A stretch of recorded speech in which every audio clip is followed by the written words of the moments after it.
Jesus, pela tua presença, unindo-nos no teu Espírito Santo.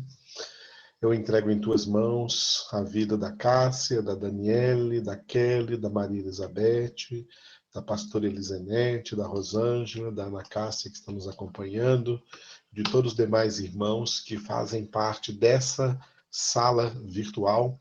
Te louvamos, ó Deus, por essa matéria que nós estamos estudando e pedimos a direção, a plena direção do teu Espírito Santo. Em nome de Jesus. Amém. Louvado seja Deus, queridos, bendito seja o nome do Senhor. Muito bem, hoje nós vamos entrar, é importante que entremos, né, porque a nossa matéria é muito longa e muita coisa já foi resumida e eu tenho que resumir mais.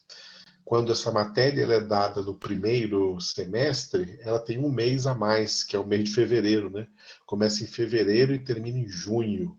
Mas quando ela é dada no segundo semestre, que é o caso de vocês, né, praticamente 4 meses, de agosto até novembro, início de dezembro não conta. Então, sobra pouco tempo. E, além do mais, essa é uma matéria de 3 aulas, né? Ou seja, nós damos só 2. São 2 aulas valendo por 3. Então, nós temos assim, uma defasagem muito grande de tempo, né? Com tanta coisa que temos que comunicar. Bom, vocês já têm anotado aí nos seus cadernos que o método de estudo bíblico indutivo se compõe de 5 passos: oração, observação, interpretação, avaliação e aplicação. Encerramos a observação na semana passada, quando eu trouxe para vocês um exemplo no livro dos Atos dos Apóstolos, que é o que vocês têm que fazer todos os demais livros da Bíblia. E, claro, e continuar no livro dos Atos. Que eu cheguei com vocês até a observação primária. A observação primária é quando você consegue enxergar nos livros e nas epístolas as partes, os blocos e os segmentos. As divisões e subdivisões dos segmentos é a observação detalhada, que leva até cada versículo. E, por fim, a observação de cada versículo é as divisões e subdivisões, talvez, de cada versículo é a observação minuciosa. Então, observação primária, observação detalhada, observação minuciosa. Aí termina a observação, a gente passa para o terceiro passo do método de estudo bíblico indutivo, é a interpretação. Interpretação. Vamos entrar hoje, então, neste terceiro passo. O ideal seria ficar, no mínimo, 2 meses na observação e depois 2 meses na interpretação. Esse era o ideal. Mas como nós não temos esse tempo, vamos fazer o melhor que podemos. Porque a interpretação, ela é o objetivo central do método. Ela não é o coração do método, tá? Ela é a central do método. O coração do método é a observação. Porque sem a observação, você não vai chegar na interpretação. Sem o segundo passo, você não chega no terceiro passo. Ela é o terceiro passo, né? O segundo passo é a observação. Então, a observação é o coração do método. Por isso que nós nos demoramos tanto na observação para aprender tudo o que aprendemos. A interpretação é o objetivo central. O objetivo central do método é que a gente tenha acesso à correta interpretação da Bíblia Sagrada. Muito bem. Vamos começar conceituando interpretação, tá? A palavra interpretação, ela vem de um verbo grego, que eu estou colocando para vocês aí, que é o verbo Hermenel. Esse verbo aí, ó, hermenel, é o verbo grego interpretar, tá? Hermenel é o verbo grego interpretar. E é por isso que interpretação é a mesma coisa que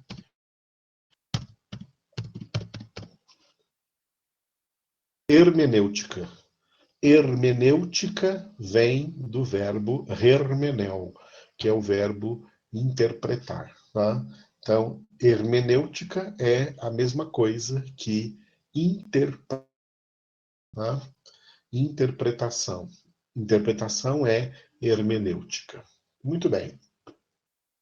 Vamos então fazer algumas conceituações de interpretação. Vocês já viram aí a etimologia da palavra interpretação. Da onde vem a palavra interpretação? Vem do verbo grego, e daí, para o português, a palavra hermenêutica, mesma coisa, que é a definição, sinônimo, então, de interpretação.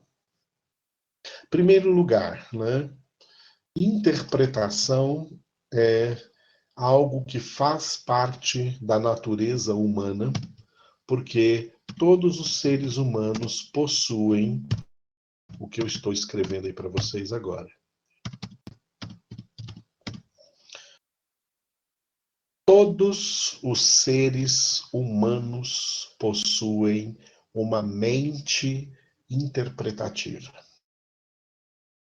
Humano, máquina de interpretação, funcionando 24 horas, é de noite, sabe que de noite a sua mente não dorme. E essa é a causa até de muitos sonhos, porque a mente está em atividade, a mente não dorme. A mente é uma máquina trabalhando 24 horas por dia, e um dos trabalhos que ela realiza é interpretar. Interpretar coisas, interpretar fatos, interpretar eventos, interpretar pessoas, interpretar coisas positivas, interpretar coisas negativas, interpretar tudo o que acontece na experiência humana. A mente humana, ela é interpretativa. Foi criada por Deus para ser assim. É um dom de Deus, tá? Faz parte do que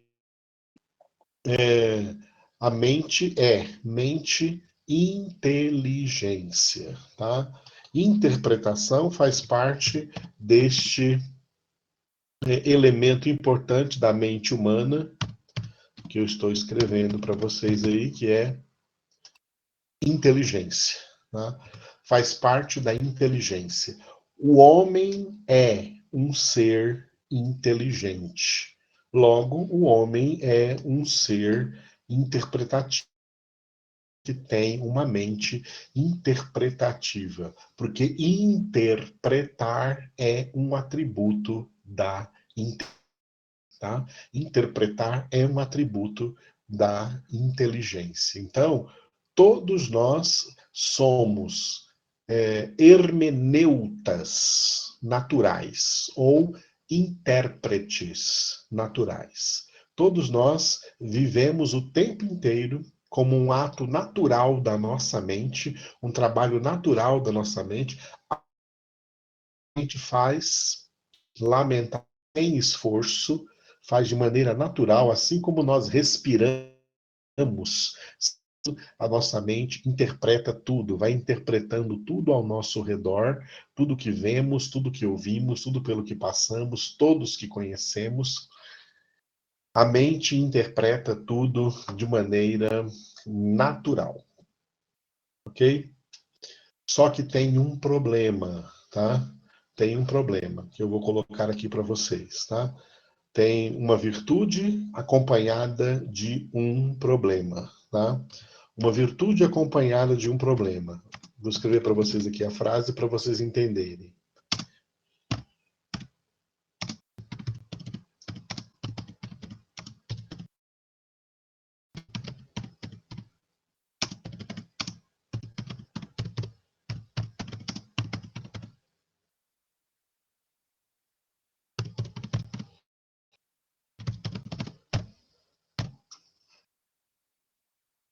Pronto. A mente é pronta para interpretar, mas preguiçosa para adquirir conhecimento. Eu coloquei aí acima para vocês inteligência. O que é inteligência? Inteligência é a capacidade de adquirir conhecimento. Só que essa capacidade de adquirir conhecimento é tão na quanto a capacidade da interpretar. A mente interpreta mais do que conhece. A mente conhece pouco, mas interpreta muito. E a mente tem preguiça para adquirir conhecimento, e por essa preguiça, as pessoas querem interpretar muito rápido. Tá? A interpretação é rápida, mas a aquisição de conhecimento é super lenta. A mente é preguiçosa para adquirir conhecimento. O que foi isso? Isso foi uma das consequências do pecado na alma, sede da mente, das emoções e da vontade. A principal parte, a mente, né, é a sede da inteligência, a capacidade de adquirir conhecimento. Pecado, a mente do homem se tornou preguiçosa de adquirir conhecimento. Olha como a mente do homem, antes do pecado, mesmo que o homem tivesse apenas no início da sua vida humana, recém-criado, olha só uma coisa que nós lemos no livro de Gênesis, por exemplo, no capítulo 2. Que Deus fez vir todos os animais que ele havia criado diante do homem. E o nome que o homem deu aos animais, esse é o nome que os animais tiveram. Deus criou todos os animais, mas Deus não deu nome aos animais. Quem deu nome aos animais foi o homem. Isso é um processo intelectual, tá? Isso é um processo intelectivo, um processo da mente do homem. Usar a sua mente, usar a sua mente ali, né? De ter o versículo certinho, capítulo Gênesis capítulo, né? Gênesis capítulo de número 2, versículo 19. Gênesis 2:19, né?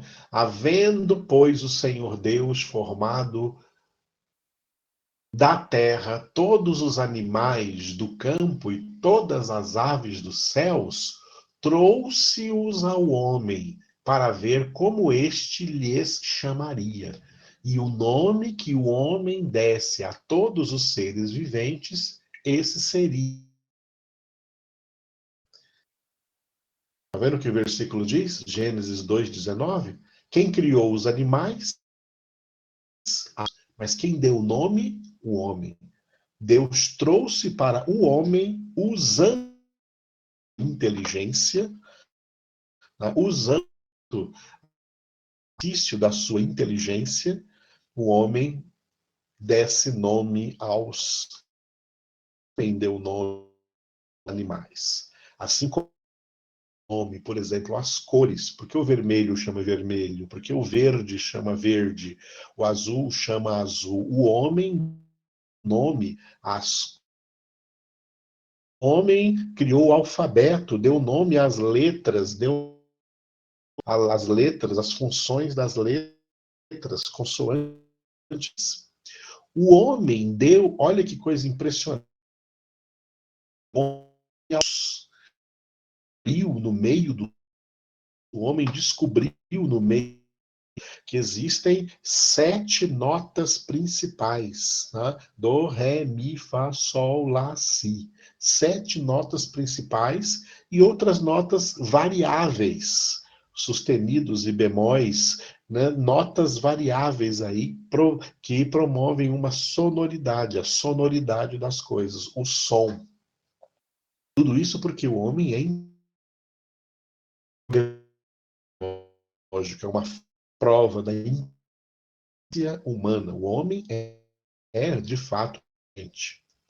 Só que essa inteligência humana ela foi afetada pelo pecado.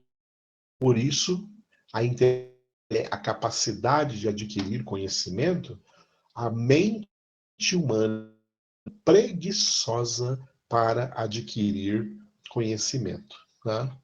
Especialmente se for conhecimento de Deus, conhecimento espiritual, conhecimento das coisas espirituais. A mente humana é preguiçosa, mas ela é rápida, muito mais do que nós gostaríamos que fosse. Ela é rápida para interpretar. Só que existe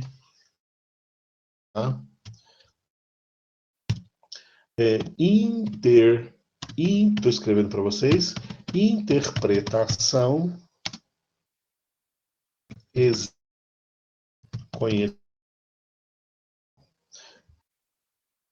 interpretação exige.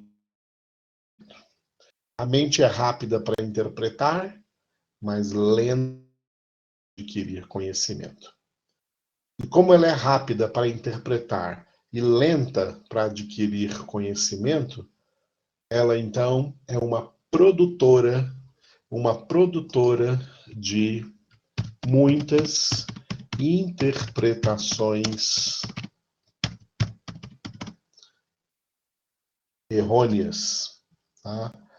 A mente humana, que é rápida para interpretar, mas lenta para adquirir conhecimento, na rapidez de interpretar tudo, produz inúmeras interpretações errôneas. Tá?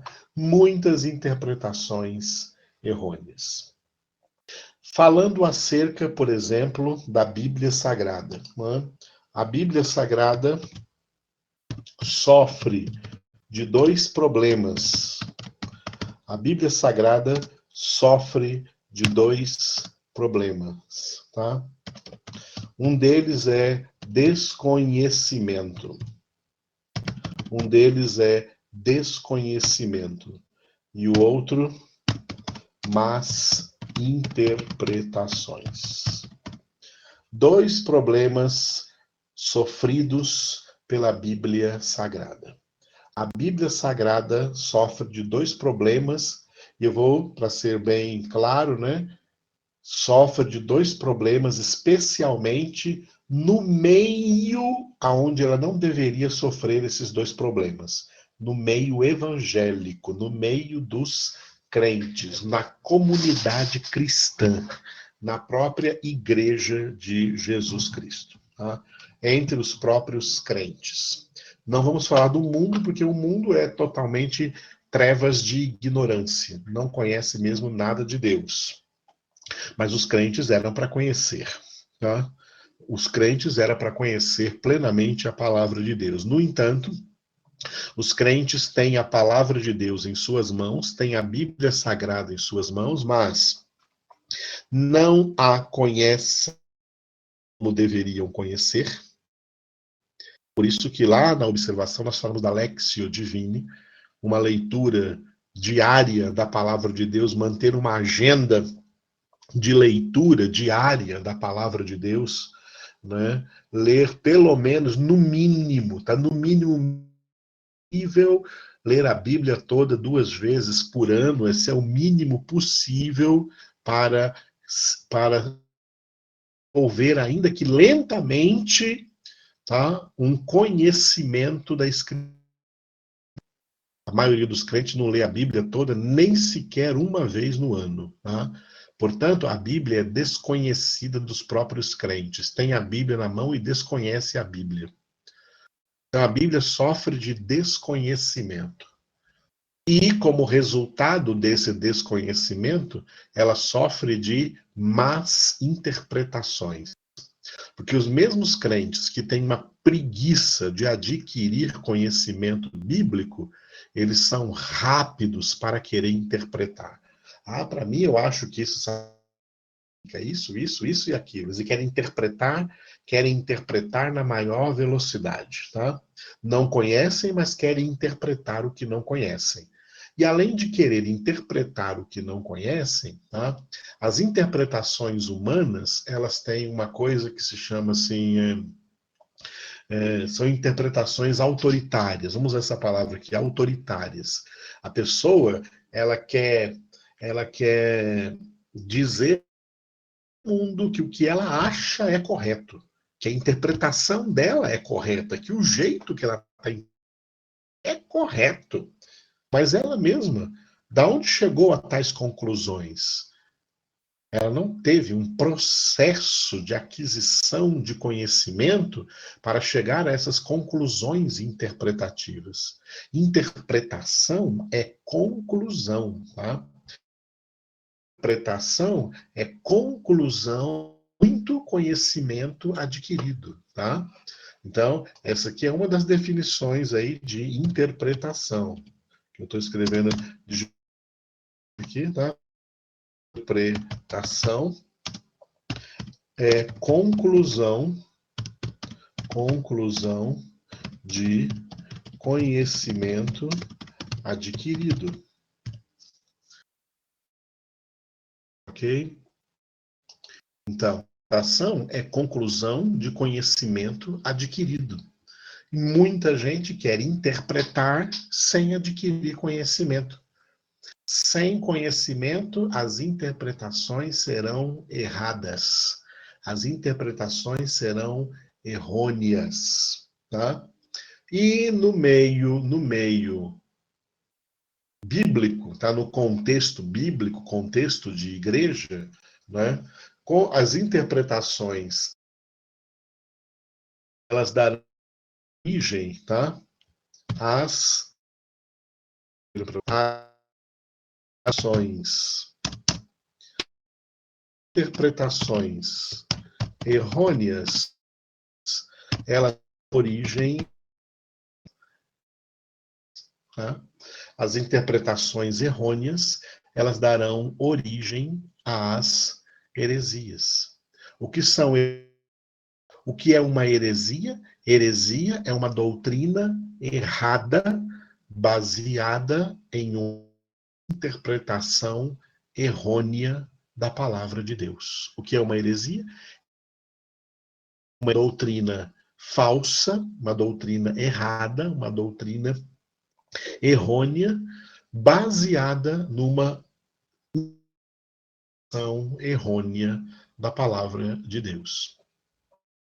As heresias, tá? Não confunda, por exemplo, heresias com falsas religiões. As doutrinas das falsas religiões, elas não são bíblicas. Elas não são bíblicas, tá? Alguém vem pregar, por exemplo, reencarnação para um crente, reencarnação não é uma doutrina bíblica, é uma doutrina hinduísta, uma doutrina das ramificações do hinduísmo que atingiu aí o budismo, que atingiu o espiritismo, tá? Então, reencarnação não é uma doutrina bíblica. Então, é mais ou menos, digamos, difícil um crente ou um cristão acreditar em reencarnação. Não é uma doutrina bíblica, é uma doutrina falsa de uma religião. As doutrinas falsas, as heresias mais perigosas que afetam a igreja, elas partem não de fora da Bíblia para dentro da igreja, elas partem de dentro da Bíblia para a igreja.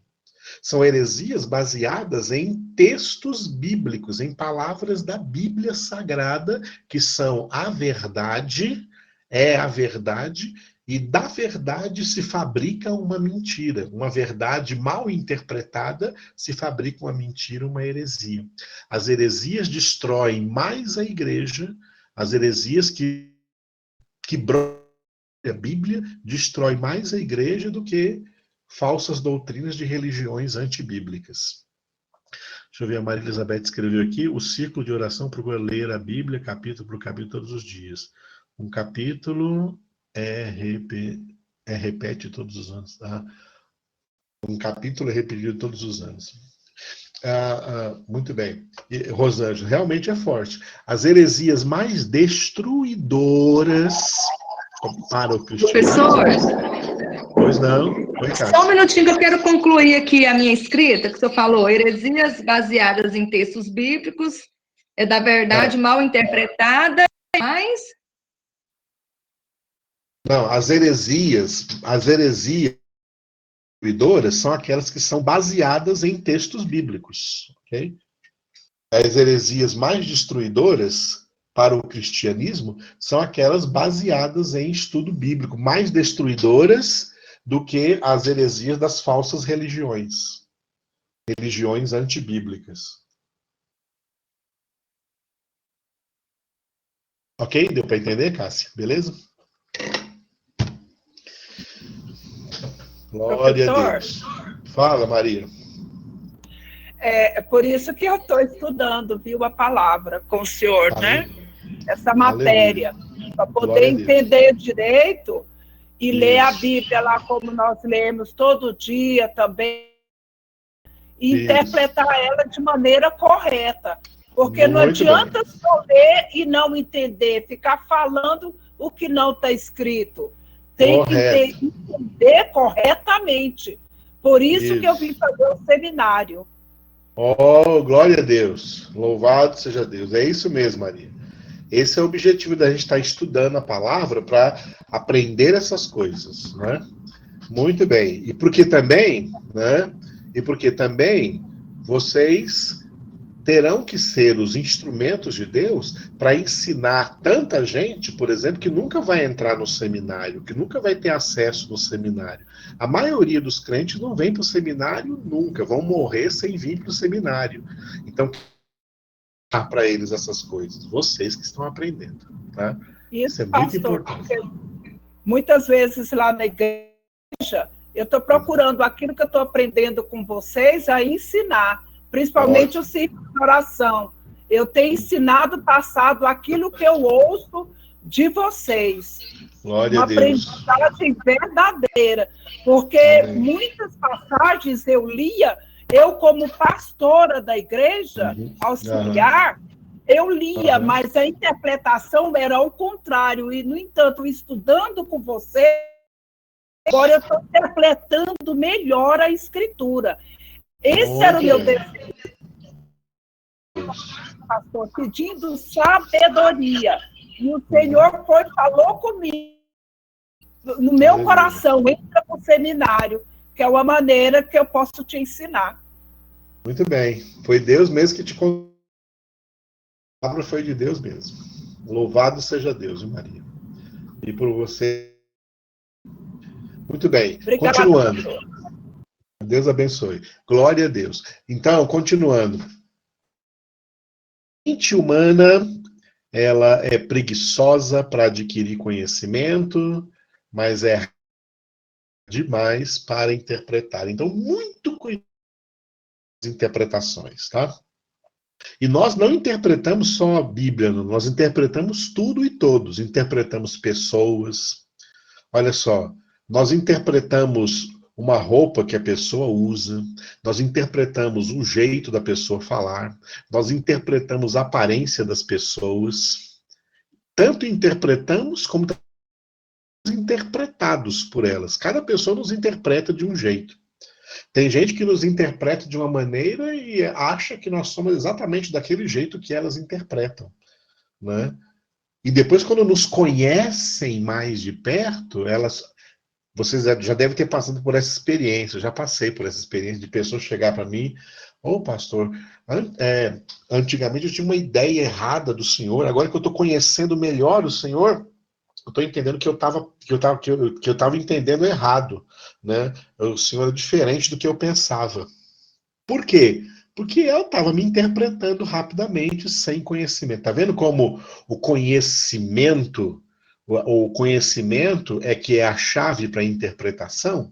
e a falta do conhecimento é a chave para interpretações erradas, muita gente interpreta você errado por aí porque não te conhece. E nós também podemos interpretar errado muitas pessoas porque não as conhecemos. E ficamos aí interpretando de longe. Muitas vezes o que a gente chama de julgar não é julgar, é interpretar. Nós ficamos interpretando as pessoas. Porque a nossa mente faz isso sem a gente precisar comandar. É algo natural como respirar. Tá? A mente humana faz isso. Todos os seres humanos agem dessa maneira. Tem a mente interpretativa. Mas essa mente interpretativa, né, não é corroborada por uma mente intelectiva que adquire conhecimento. Nós somos preguiçosos, mas para interpretar é daqui para ali. A gente quer interpretar rapidamente, sem adquirir conhecimento. Tá? Interpretação sem conhecimento, tá? Interpretação, eu estou escrevendo para vocês aqui, tá? Uma interpretação sem conhecimento é uma interpretação irresponsável, tá? Interpretação irresponsável. Interpretação irresponsável é uma ação de conhecimento. Sobre esse assunto, não, eu sei que eu não estudei tudo que eu precisava estudar. Eu vou dizer logo o que eu acho. O que eu acho é isso, isso e aquilo. É assim que eu acho e está acabado. Pronto, isso é uma interpretação irresponsável. Uma interpretação sem conhecimento. Tá? A pessoa mais responsável, ela diria o seguinte, olha, eu não estudei o suficiente sobre esse assunto, eu não sei direito sobre isso, eu vou pesquisar, eu vou estudar, eu vou ler, eu vou analisar, eu vou orar, eu vou pensar, eu vou refletir, para depois eu saber dar, né, a minha posição correta sobre isso. Tá?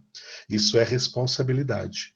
Alguém que não entra na interpretação irresponsável, mas a maioria entra na interpretação irresponsável, porque é a interpretação sem o conhecimento necessário para que essa interpretação seja correta e seja responsável. E assim, queridos e queridas, assim a igreja evangélica no mundo inteiro está poluída de interpretações irresponsáveis, de gente pregando por aí o que não devia. Fala, Cássia. E acontece muito isso mesmo. Eu dou um exemplo mesmo de mim, porque assim, a gente se converteu e tudo, e aí tem as profecias, né? Deus quer te usar, né? Você vai ser ministrar a palavra e tudo. Só que, o que acontece? Como que eu vou ministrar a palavra se eu não tiver esse conhecimento? Exato. Não é? A gente vai ficar esperando só de Deus. Deus vai te capacitar. Mas como assim, se eu não buscar? Então, isso é uma falha muito grande, né? Que a gente vai colocando, vai aprendendo. Errada, né? Exatamente. Realmente Deus quer nos usar. E é por isso que Deus, na capa que Ele nos dá, Ele já nos deu a palavra. Imagina o trabalho. As pessoas não entendem como a Bíblia Sagrada é uma obra de Deus. A Bíblia Sagrada é uma obra de Deus na qual Deus trabalhou por milênios. Deus trabalhou por milênios. Trabalhou em épocas que escrever era uma coisa muito difícil. Não era como hoje que você digita num computador e imprime, está escrito, é uma beleza, tem máquina para tudo.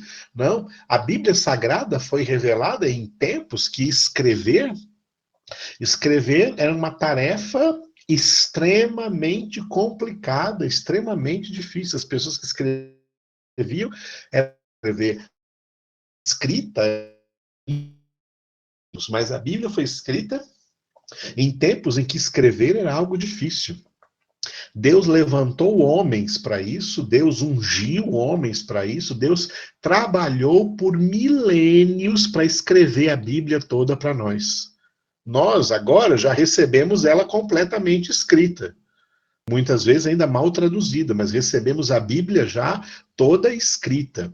E isso faz parte dessa capacitação, viu, Cássia? Isso faz parte dessa capacitação. Deus nos deu, tá? Deus nos deu a palavra. Para quê? Para a gente estudar essa palavra, para a gente meditar nessa palavra, para a gente conhecer toda essa palavra, para a gente viver dessa palavra. Não só de pão viverá o homem, mas de toda palavra que procede da boca de Deus. Então, é muito fácil chegar alguém para você, né, profetizando, né, que Deus vai te usar poderosamente. Mas ele vai te usar dentro da capacitação que ele faz. E o elemento principal dessa capacitação chama-se Bíblia Sagrada. É a palavra que está aí revelada. Quem não está por dentro de todo esse conteúdo, como é que Deus vai usá-lo? Deus não vai usá-lo. Deus usa aquele que... Vou citar para vocês um texto importante do apóstolo Paulo, né? Do apóstolo Paulo para Timóteo, que é 2 Timóteo 2,15, muito importante esse texto. 2 Timóteo 2,15. Procura apresentar-te a Deus aprovado, como obreiro que não tem de que se envergonhar, que maneja bem a palavra da verdade, tá?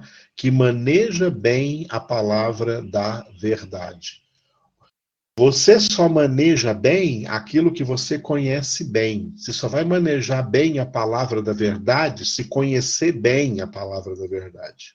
Tem muita gente aí manejando palavras sem conhecer bem. Maneja errado e causa dano, né?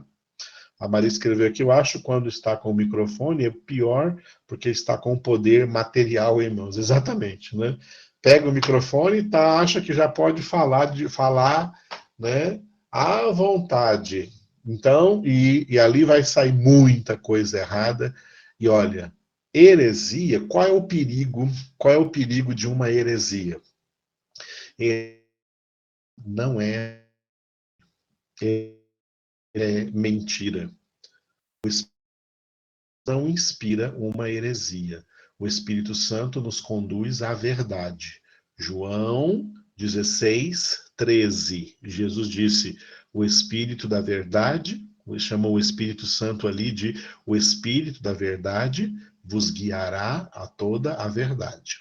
Se alguém foi guiado a uma heresia, não foi o Espírito Santo que guiou ele a essa heresia, foi outro espírito. Tá? Foi o diabo, o pai da mentira. Porque essa heresia, nenhuma heresia é verdade. Heresia é uma interpretação errada da verdade, que se torna automaticamente uma mentira. A verdade salva, a verdade liberta. A heresia escraviza, e a heresia leva para condenação.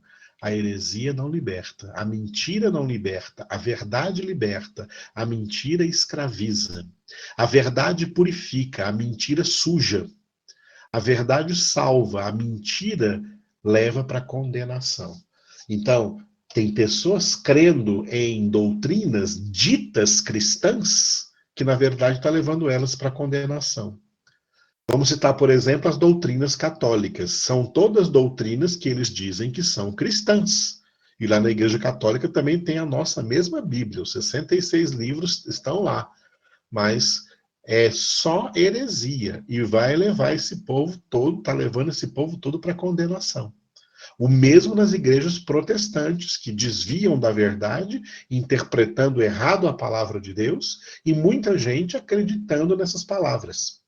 Tá cheio de pregadores, como a Maria disse aí, com mão no microfone, tá? Com o microfone nas mãos, cheio de pregadores, bem intitulados aí, intitulados como pastores, como evangelistas, como missionários, como bispos, como apóstolos, como homens de Deus, e ensinando mentiras, tá? Ensinando mentiras, pregando o que não se deve, pregando coisas erradas, doutrinas mentirosas, e as pessoas olhando para esses homens aí, tá? Sempre com os bonitos ternos e gravatas e tal, e sapato bem engraxadinho, brilhando, se sentindo poderosos aí com o microfone na mão. O povo humilde olha e fala assim, esse homem é um homem de Deus, e olha aí o que ele está falando, então, é verdade. Pensa que o que ele está falando é verdade. E por acreditar nisso, que não é verdade, é mentira, o próprio povo é condenado também. Eles e o povo são condenados. Tá? Porque não há salvação na mentira. Não há salvação na heresia. Só há salvação na verdade. Por isso Jesus disse, eu sou o caminho e a verdade e a vida, e ninguém vem ao Pai senão por mim. Só se vai ao céu pela verdade, a mentira não. E uma grande artimanha de Satanás, o pai da mentira, é usar a verdade, usar a Bíblia e tirar e inventar, a partir de textos bíblicos, inventar mentiras para as pessoas. E elas acreditam.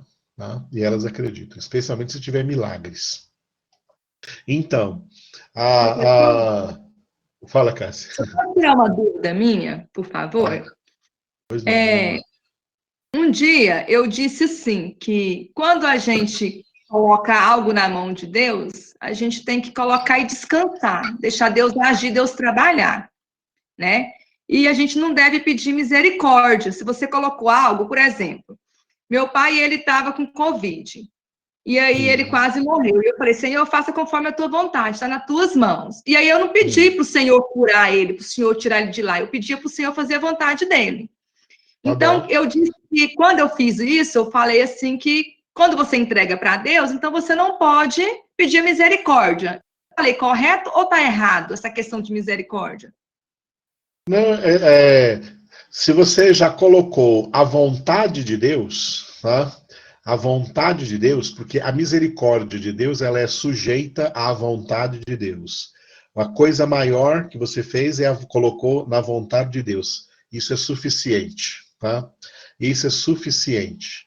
Lá em Romanos, capítulo 9, né, Paulo cita uma palavra do Antigo Testamento, onde Deus falou assim, terei misericórdia de quem eu quiser ter misericórdia, e eu terei compaixão de quem eu quiser ter compaixão. Você acha lá em Romanos capítulo 9, ou seja, a vontade de Deus é maior que a misericórdia. 12:2 diz que a vontade de Deus é boa, agradável e perfeita, né? Boa, agradável e perfeita. Lá na oração do Pai Nosso, em nenhum lugar Jesus mandou orar, Pai, manda as tuas misericórdias, mas mandou orar, faça-se a tua vontade, assim na terra como no céu. A vontade de Deus, né, é algo acima da misericórdia. Então você não está errada, não, está certinho. Fez muito bem. A vontade de Deus é boa, agradável e perfeita, e amém. Ele quer curar, ele cura, é vontade dele? Amém. Não quer, é vontade dele? Amém. A vontade de... Nós dizemos amém para a vontade de Deus. Amém? Eu só não sabia poder explicar dentro da passagem bíblica. Agora, se a citação aqui, eu fico muito agradecida. Amém. Glória a Deus. Mas já estava fazendo certinho, tá vendo? Que já o Espírito de Deus já estava te guiando. Glória a Deus. Muito bem, continuando então, falando sobre a interpretação, né? Uma heresia conduz para uma chave errada, que não abre a porta do céu, não abre a porta do reino, tá? Só uma chave certa abre a porta certa. Então, quem tem a chave certa, a doutrina certa, abre a porta certa. Quem não, não abre a porta certa. Então, a heresia não leva para o céu, leva para a condenação. O que leva para o céu é a verdade. Continuando então, até agora, o importante que nós aprendemos sobre interpretação. A mente humana é naturalmente interpretativa. É rápida para interpretar, mas é preguiçosa para adquirir conhecimento. E a interpretação correta, ela só pode ser fruto, resultado, conclusão da aquisição de conhecimento. Interpretação correta vem de conhecimento. Sem conhecimento, não vai ter interpretação correta, e se for querer interpretar, vai ser uma interpretação irresponsável. Tá?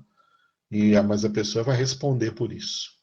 Então, a interpretação, a mente é interpretativa. O que o método de estudo indutivo, né, propõe para nós? Olha só, no método de estudo bíblico indutivo, a interpretação não é o primeiro passo e nem é o segundo passo. Ela é o terceiro passo. Tá? É o terceiro passo. Antes dela tem que vir tudo aquilo que nós vimos na oração, o primeiro passo, e na observação, o segundo passo. Porque essa oração e essa observação nos leva à aquisição de conhecimento. E a interpretação vai ser resultado dessa aquisição de conhecimento. E mesmo que a gente interprete com base em todo esse conhecimento, ainda tem o quarto e o quinto passo. O quarto passo é a avaliação. Essa interpretação ainda tem que ser avaliada. Nós vamos ver no quarto passo. E o quinto passo, então, é a aplicação, ou seja, a aplicação é quando nós já temos certeza do que estamos aplicando é verdadeiramente correto, é de Deus, é palavra de Deus, porque essa interpretação ela foi fruto de conhecimento, foi fruto de aquisição de conhecimento, e mesmo assim ela passou por um processo de avaliação, ela foi avaliada antes de ser aplicada. Tem gente aplicando aí de qualquer maneira as suas interpretações, primeiro, sem ter recebido nenhum conhecimento suficiente para isso, e depois nem avalia. Achou que foi uma boa ideia, já sai por aí aplicando, pregando para todo mundo, sem sequer avaliar se isso está correto ou não. Ou o que está faltando por aí, para completar. Ok. Então a interpretação está bem no meio aí, né? Está bem no meio aí.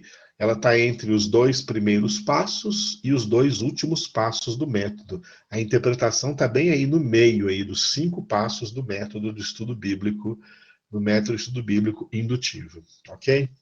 Muito bem. Continuando a falar um pouco sobre interpretação, ok? A Bíblia Sagrada, agora isso aqui que eu vou falar é importante, tá? A Bíblia Sagrada, já que ela é o nosso instrumento, não vou falar das outras interpretações, né, de interpretar coisas, tempos, épocas, história, pessoas, mas de interpretar a Bíblia, tá? A Bíblia Sagrada, ela tem o que se chama de... eu estou escrevendo para vocês aqui, para vocês copiarem, tá? Regra única... Um momentinho só que eu errei aqui. Regra única de hermenêutica bíblica.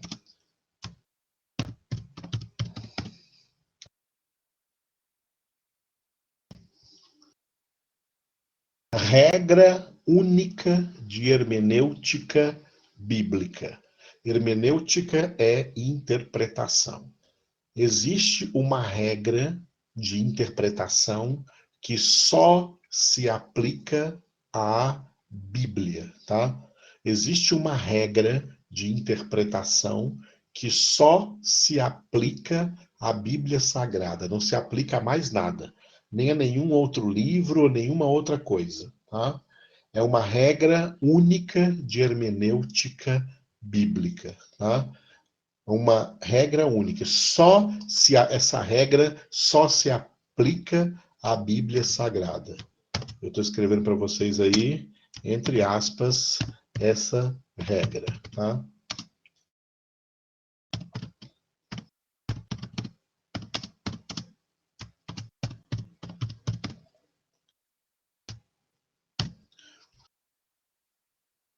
Pronto, aí está a regra. A Bíblia interpreta a Bíblia. A Bíblia interpreta a Bíblia. Essa é a regra única de hermenêutica. A Bíblia interpreta a Bíblia. O homem não interpreta a Bíblia. Tá? A igreja não interpreta a Bíblia. O pregador não interpreta a Bíblia. O pastor não interpreta a Bíblia. O teólogo não interpreta a Bíblia. Só quem interpreta a Bíblia é a própria Bíblia. A Bíblia interpreta a Bíblia. Quem é, então, o hermeneuta bíblico? Quem é o hermeneuta, né? Quem é o hermeneuta bíblico? Quem é o hermeneuta bíblico? Ou seja, quem é o intérprete da Bíblia? Quem é o homem que interpreta a Bíblia? Não é o homem que interpreta a Bíblia.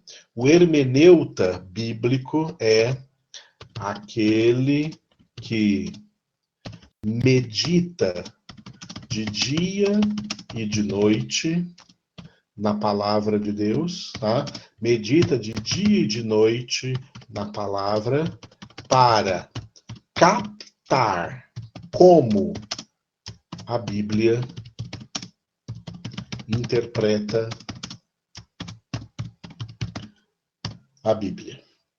Então, atenção aí, ó.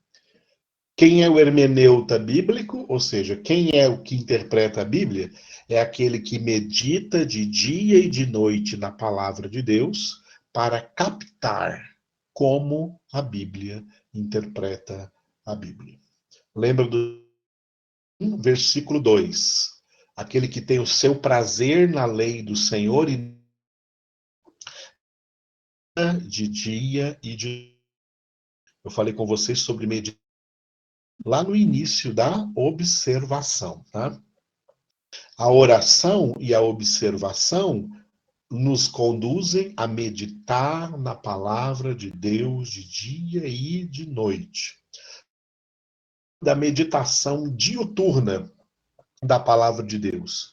Meditar na palavra de Deus de dia e de noite, o objetivo disso é captar como a Bíblia como a Bíblia interpreta a Bíblia. Realmente é muito profundo esse ensino, Maria. Como a Bíblia interpreta a Bíblia? Eu não sou um intérprete da Bíblia, tá? Eu sou alguém que procura captar dentro da própria Bíblia como a Bíblia está interpretando a Bíblia. É assim que todos os filhos de Deus devem agir em relação à palavra de Deus. Todas as vezes que homens tentaram interpretar a Bíblia, eles erraram. Porque quando o homem tenta interpretar a Bíblia, né, essa interpretação é influenciada pelo pensamento próprio do homem. Isso que existem por aí tantas doutrinas diferentes entre tantos teólogos falando do mesmo Deus, falando do mesmo Jesus, falando da mesma Bíblia, mas divergindo de opinião. Cada um tem uma opinião diferente acerca de um mesmo assunto. Porque ao tentarem interpretar a Bíblia, eles foram influenciados pelo seu próprio pensamento. O hermeneuta bíblico, o intérprete da Bíblia, ele não pode ser influenciado pelo seu próprio pensamento. Ele tem que captar como a Bíblia interpreta a Bíblia, e não como a cabeça dele está interpretando a Bíblia, ou a cabeça de outros está interpretando a Bíblia. Ele tem que interpretar a Bíblia segundo a cabeça de Cristo. Cristo é a Bíblia, por isso que Cristo é a cabeça da igreja. Tá? Cristo é a cabeça da igreja, é ele quem interpreta a Bíblia, porque ele é o verbo de Deus, ele é a palavra de Deus. Tá? Olha aí para o seu corpo, o cérebro está na cabeça. Tá? A sua mão não pensa, o não aí não sangue, o seu pulmão não pensa, ele só respira, o seu estômago não pensa, ele só processa os alimentos. Tá? O seu corpo não pensa, quem pensa é a cabeça. E o corpo todo está ligado à cabeça. Tá? Assim foi uma das melhores analogias bíblicas sobre a igreja, que a igreja é o corpo de Cristo.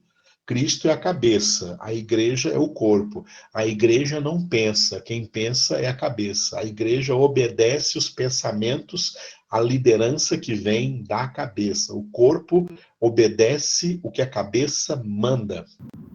Vem da cabeça. A cabeça é Cristo. Cristo é o intérprete da Bíblia, porque Cristo é a própria palavra. A palavra interpreta a palavra. Ok? Ali, quer falar alguma coisa? Pastor, diga. Quando a pessoa recebe oportunidade, por exemplo, uma pessoa que não tem conhecimento quase bíblico, e ele recebe oportunidade para pregar, e ele prega lá da maneira dele. O senhor classifica isso como ele está pregando heresia ou está na ignorância dele pregando ali? Deus está usando essa pessoa? Olha só, isso é uma coisa irresponsável, tá? Isso é uma coisa irresponsável. Vamos deixar de lado a questão de Deus usar, porque a questão de Deus usar independe, às vezes, do que quer que seja, porque esse negócio de Deus usar, nós temos que entender que Deus usa tudo. Deus usa até o diabo quando ele quer. Deus usa ímpios quando ele quer. Né? Então, tira aí a questão de Deus usar. Tá? A questão aí é questão de responsabilidade. Estar do povo de Deus, estar diante de filhos de Deus, estar diante de ovelhas de Deus, né? É estar ali como mensageiro. O mensageiro de Deus não inventa mensagem. Deus entrega a mensagem que recebemos. Tem muito mensageiro inventando mensagem, tá? Isso. A Carolina se lembrou da jumenta de Balaão. Deus usou até a jumenta de Balaão. Então, usar, tá? Usar, Deus usa tudo. Usa até a formiga para ensinar o preguiçoso. Lembra lá do provérbio? Preguiçoso, vai ter com a formiga. Então, Deus usa tudo. Usa tudo e usa todos. No entanto, tá? Como ministros de Deus, como mensageiros de Deus, o mensageiro de Deus, ele tem que estar dado da plenitude da mensagem, para que ele transmita essa mensagem de Deus com responsabilidade. O mensageiro não inventa mensagem. O mensageiro entrega a mensagem de Deus. A mensagem de Deus. A mensagem é de Deus. Mensageiro. O autor da mensagem é Deus. O mensageiro é o entregador da mensagem. Eu não posso inventar nenhuma mensagem. Eu só posso entregar que Deus sofra. Então, o que eu tenho que fazer? Ser bem essa palavra, para quê? Para que quando eu tive a como a senhora falou, de então ir pregar para alguém, eu falo dos oráculos de Deus. Eu falo dentro daquilo que Deus mesmo fala. Palavra, e eu não ultrapasse isso, porque a própria palavra diz assim: se alguém pregar um evangelho, uma mensagem que ultrapasse o evangelho, seja anátema. Isso, Gálatas capítulo 1, e anátema é uma palavra grega, que em português significa maldição. Seja maldição o que alguém falar além daquilo que já foi revelado nas Escrituras. Se alguém tem a oportunidade, irmãos na igreja, numa congregação qualquer, ele tem que ter a responsabilidade de pregar dentro dos oráculos de Deus, palavra de Deus, inventando uma mensagem, não inventando qualquer coisa, tá? Inventor de mensagem por aí. Vocês lembram quando o carteiro entregava cartas, né? Entrega só dívidas, só conta para pagar? Quando o carteiro entregava carta, o carteiro não chegava na sua casa com a correspondência aberta e falou assim, ó, eu mesmo você aí, tá? Escreveu para você e eu li aí, eu interpretei do meu jeito e entreguei para você. Não, o carteiro não faz isso, ele entrega a correspondência fechada ou ao escrito dentro dessa correspondência. O carteiro não é o autor do que está escrito naquela. Ele é só o entregador, o mensageiro que trouxe a mensagem, mas ele não é o dono da mensagem. O mensageiro de Deus não é inventor da mensagem. Ele é o entregador da mensagem. Pois não, Cássia? Eu acho, assim, a gente aprendendo aí com o senhor, então, assim, a responsabilidade é muito pastor. Muito, exato. Porque ele não pode, então, colocar uma pessoa para ser líder do não, se ela não tem conhecimento da palavra de Deus. Como que a pessoa vai convocar uma pessoa para pregar a palavra se não tem conhecimento? Conhece as ovelhas. Exato. Então, isso tem que começar de cima, né? Com certeza. Com certeza. O pastor, ele foi colocado numa posição. Primeiro, ele tem que ter sido preparado. Infelizmente, tem muitos pastores despreparados. Eles mesmos já estão colocados numa posição para a qual não foram nem devidamente preparados, nem completados. Tem muitos. Muita gente por aí que não deveria de pastor, nem com título de pastor, nem ter sido aí ordenado. Infelizmente, isso existe. E segundo plano, uma vez colocado como pastor, é como você falou, ele tem que conhecimento de Deus, aí o conhecimento da palavra de no rebanho que lhe foi confiado. Esse rebanho foi confiado para esse pastor ensinar toda a palavra de Deus para esse rebanho, tá? Depois que ele ensina esse rebanho, aí ele pode, entre as ovelhas, em a palavra de Deus, né? Convocar uma dessas ovelhas, um irmão, uma irmã aí no Senhor que tem recebido conhecimento da palavra, para compartilhar o seu conhecimento com a igreja, a palavra, dentro daquilo que verdadeiramente aprendeu.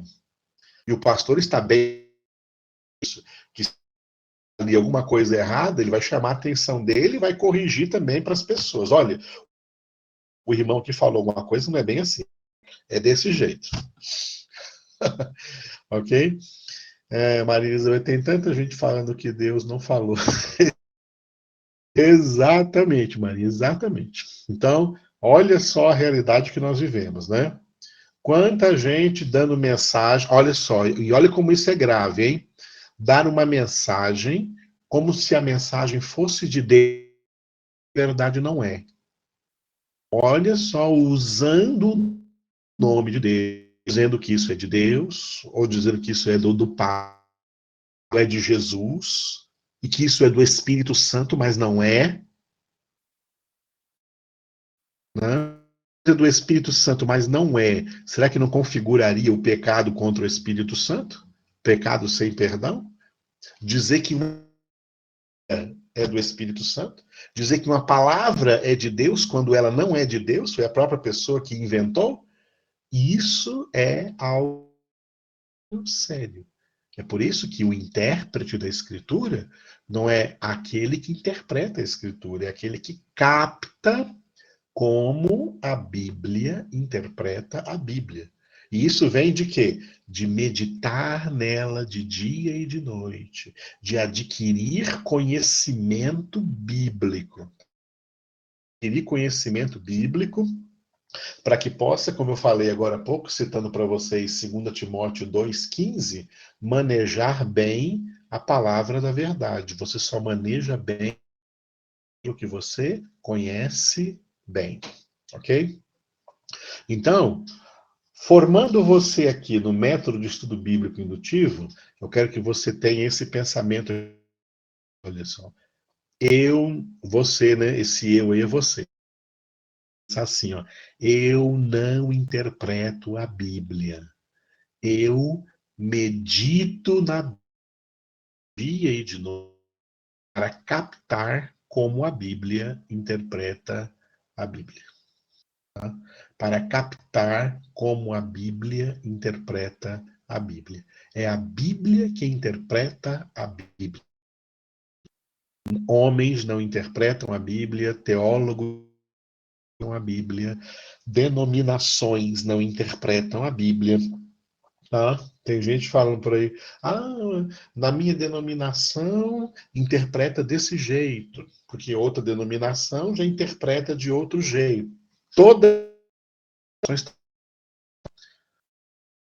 denominação não interpreta a Bíblia. Quem interpreta a Bíblia é a Bíblia. A Bíblia nunca se contradiz. Pelo contrário, a Bíblia sempre se autoconfirma, tá? A Bíblia confirma a si mesma. Uma aparente contradição, isso é um sinal de que falta conhecimento para você sobre a Bíblia, falta conhecimento.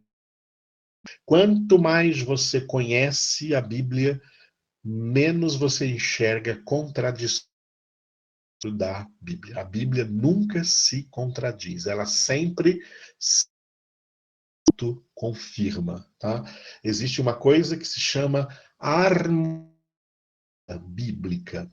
Apesar dos livros e epístolas da Escritura terem sido escritos em épocas diferentes, pessoas diferentes, durante milênios, tá? Não há nenhuma contradição entre os livros da Bíblia. Um confirma o outro. Tem o mesmo padrão das Escrituras, tá? A palavra, Paulo também disse para Timóteo, tem o padrão das Escrituras, tá?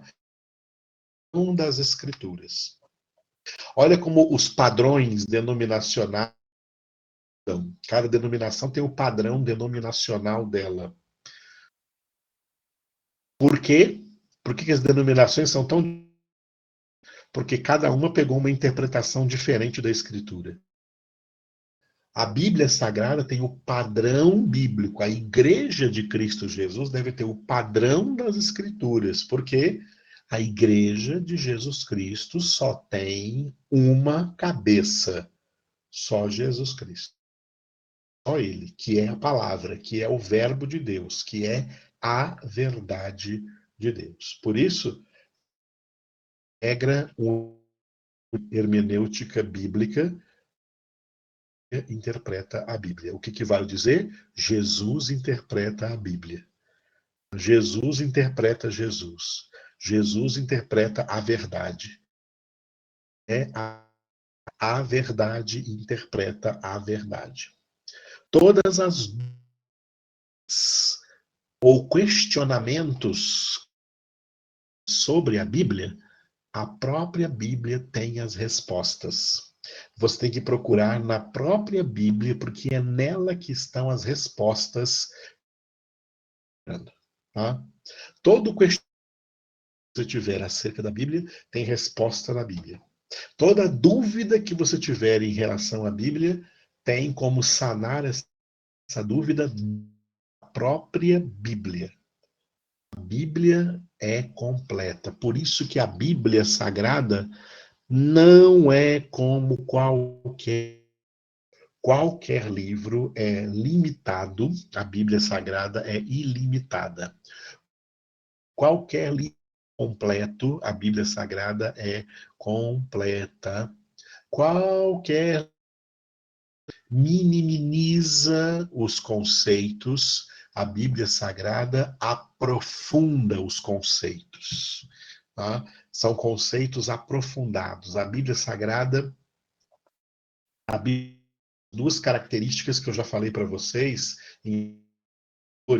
citando, por exemplo, Hebreus 5:11, tá? Hebreus 5:11.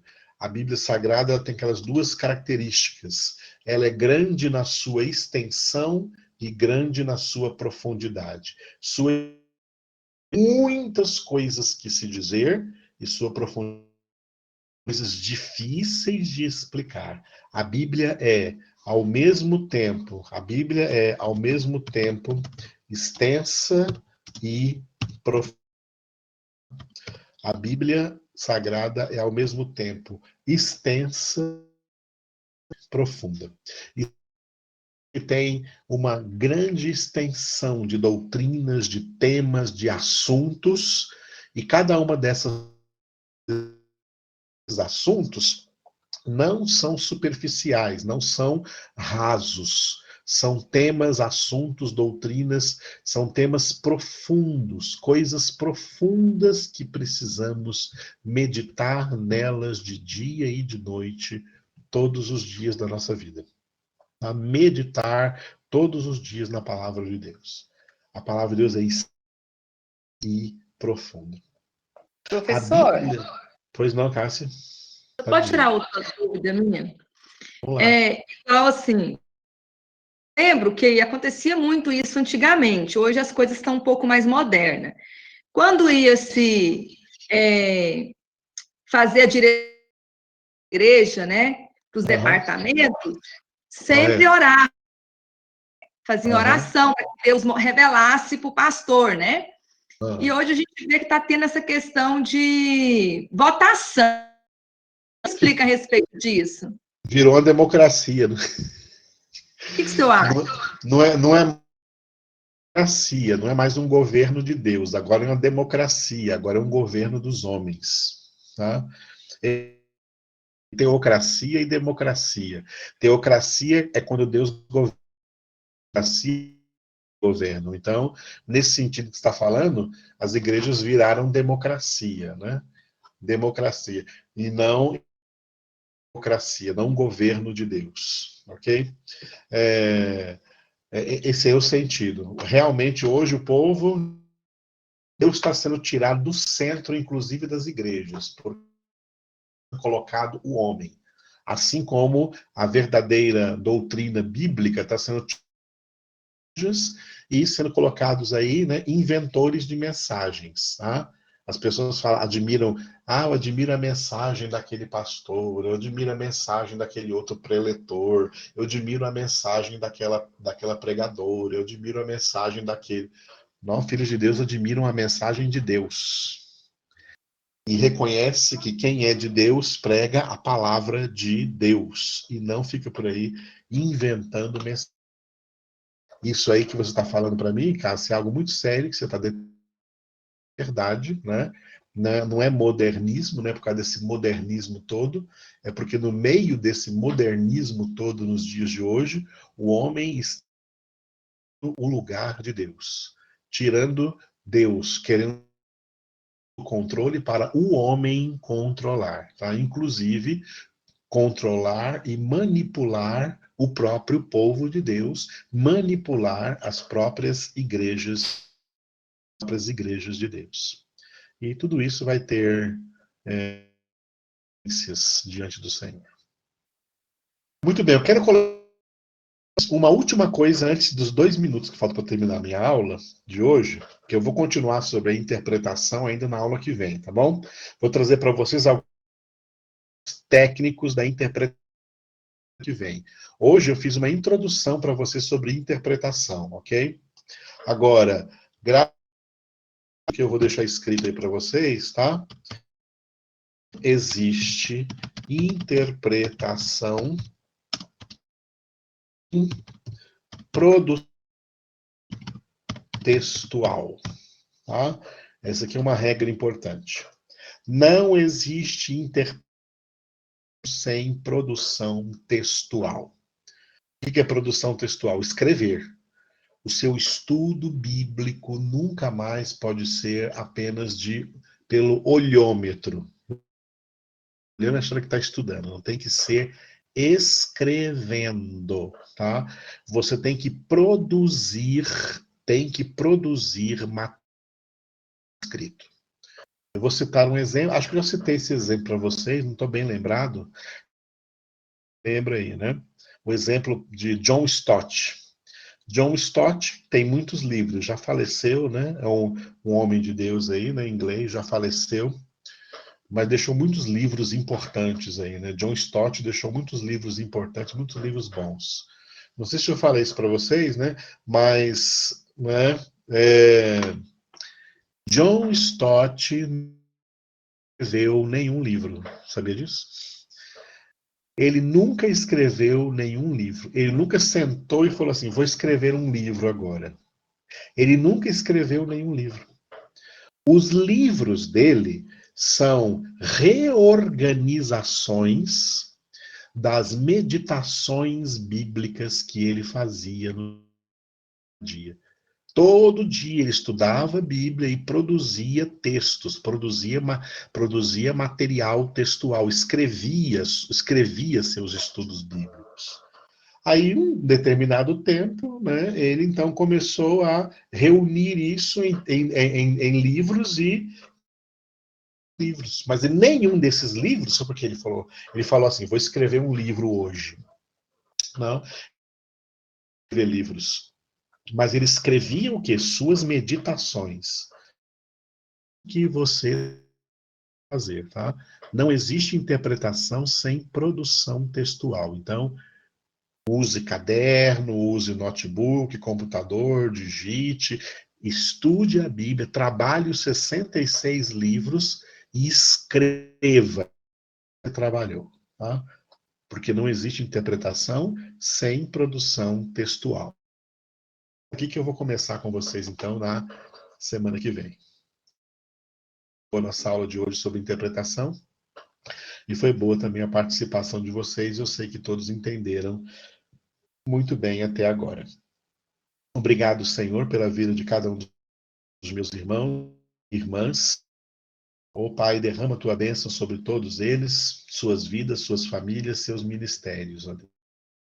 Abençoa, Senhor, a Cássia, Juliana, Kelly, Maria Elizabeth, a pastora Elisenete, a Ana Cássia que nos acompanhou aí. Derrama sobre todos o teu amor, mantenha todos saudáveis na tua e meditando de dia e de noite na tua palavra. Amém. Deus, irmãos, foi um prazer dar aula para vocês. Que o Senhor abençoe. Orem por mim também.